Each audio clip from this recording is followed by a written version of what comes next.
നമ്മുടെ നാട്ടില് ആദ്യമായിട്ട് ഇലക്ഷൻ നടക്കാൻ പോവാ. നമ്മുടെ നാച്ചേരമ്മയ്ക്കെതിരെയായിട്ട് ബാലരാജ് പ്രസിഡന്റിന് മത്സരിക്കാൻ പോവാണ്. ഓഹോ,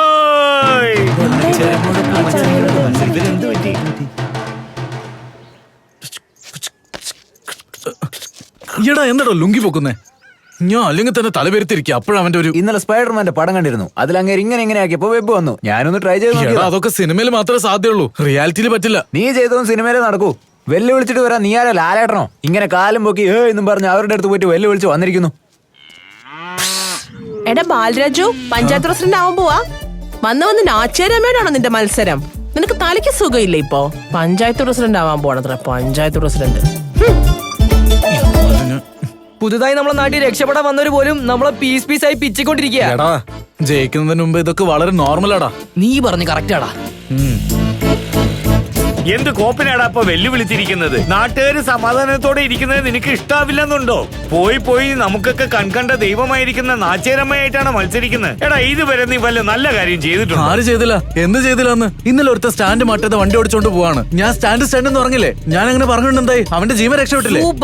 ആപ്ലിക്കേഷൻ അപ്രിസിയേഷൻ തന്നെ. നീ നിന്റെ ഒരു സ്വഭാവം, നീ ഒന്നും നന്നാവില്ലടാ. നാട്ടുകാർ ഓരോരുത്തരും ഓരോന്ന് പറയും. നീ അതൊന്നും വലിയ കാര്യമാക്കണ്ട. വിട്ടടാ. ബാലരാജ്, ഞാൻ പറയുന്ന നമ്പർ ഒന്ന് നോട്ട് ചെയ്തോ. 93 42 17 23 15. മിനിഞ്ഞാന്ന് രാത്രി എന്റെ ചേച്ചിയുടെ മോൾക്ക് ഭ്രാന്തായി. ഇവിടെ പോയി കാണിച്ചപ്പോ ഭ്രാന്തൊക്കെ മാറി. നീ അവിടെ തന്നെ പോയി കാണിച്ചോ, നിനക്ക് വന്നേ ഭ്രാന്ത് മാറിക്കോളും. അല്ല പിന്നെ, നീ പഞ്ചായത്ത് പ്രസിഡന്റ് ആവാൻ മത്സരിക്കുകയാണോ? നിനക്ക് ഇതിനൊക്കെ പറ്റി വല്ല അറിവുണ്ടോ? പോടാ.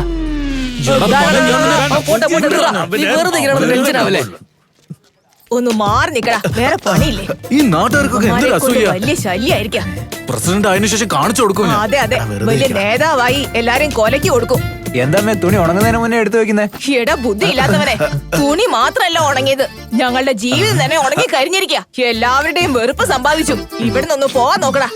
അല്ല അമ്മായി, നിങ്ങൾ പോയില്ലേ? നിങ്ങൾ നല്ലവരല്ലേ? എടാ, നിന്റെ മോതിക്ക് ഞാൻ-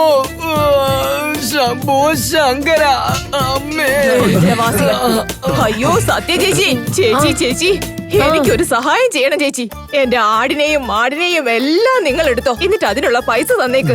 ദാ ഇവൻ ഒരുത്തനുണ്ടല്ലോ, ഇവൻ നേതാവും ആകില്ല, ജയിക്കാനും പോകുന്നില്ല. ചാവണയിലും മുമ്പ് എന്തെങ്കിലുമൊക്കെ ഉണ്ടാക്കി വെക്കണം. വലിയ നേതാവാവും പോലും ഇവനെ. നിന്റെ അച്ഛൻ വരുന്നടാ. എടാ ബാലരാജ, ഈ നാട്ടുകാരൊക്കെ നമ്മളെ പറ്റി ഹാസ്യമായിട്ടാണ് വിചാരിക്കുന്നത്. നമ്മുടെ ജീവിതം നമ്മൾ ജീവിച്ചു തീർക്കാന്നല്ലാണ്ട് രാജാവിനെ പോലെയൊക്കെ ജീവിക്കാന്ന് വിചാരിച്ചാ നമ്മൾ തന്നെ ഇല്ലാതായി മാഞ്ഞു പോകും മോനെ.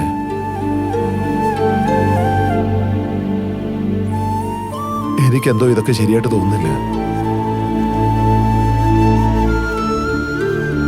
അച്ഛാ, പറ മോനെ.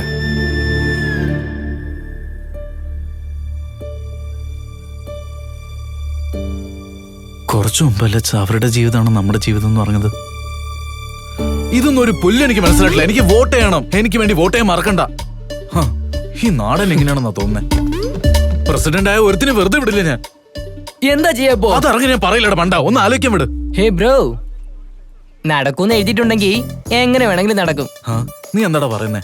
നമുക്കറിയാത്ത കാര്യങ്ങൾ അറിയണം, ഇല്ലെങ്കിൽ പഠിക്കണം. എങ്ങനെ പഠിക്കും? നീങ്ങിരിക്കെ.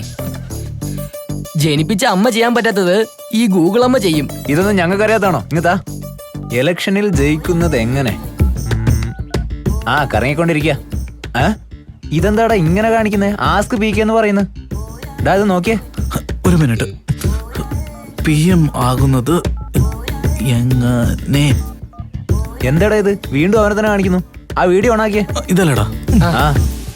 അദ്ദേഹം അത്ഭുതമാണ്, അതിശയമാണ്.